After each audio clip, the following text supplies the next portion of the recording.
pravzaprav rodil lansko leto na Pohorju, pravzaprav na Treh kraljih s prvim Šarhovim pohodom. Letos se to vse skupaj nadaljuje, kaj ne? Ja, res je, gre za izjemno mirovniško manifestacijo, ki smo jo želeli pripraviti že nekoliko prej, vendar pa čas je dozorel lansko leto in seveda je sedaj na vrsti, da negujemo to tradicijo in sem prepričan, da bo še veliko festivalov miru na Pohorju. Pred festivalom sta pravzaprav dve mirovniški uri, ne? Ena je bila danes v Celju, druga je danes v Mariboru. Kaj pravzaprav to pomeni? To je del naših prizadevanj, da predvsem mladim povemo, kaj je domoljubje, kaj je uporništvo, kaj je skrb in briga za materin jezik, za slovensko govorico.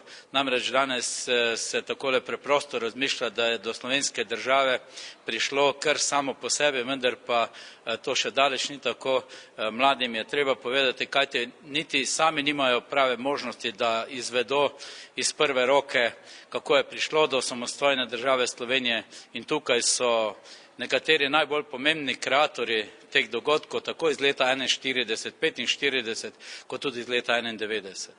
Vi ste z nami, z vami smo mi vsi, ki po stoletjih, ko kakteji, rdeči cvet iz vas bo vzklil in v čaši svoji boj, upor rodil.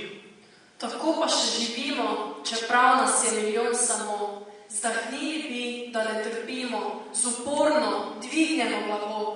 Festivali miru je prireditev, kjer se pravzaprav tradicija narodno-osvobodilne borbe prenašajo na mlade generacije. Ja, mislim, da je to dobra oblika. Jaz sem pravzaprav danes prvič doživel, da sodelujem in mislim, da je to oblika, ki bo dala rezultate, predvsem zato, ker se do mladih nastopa nevsiljeno.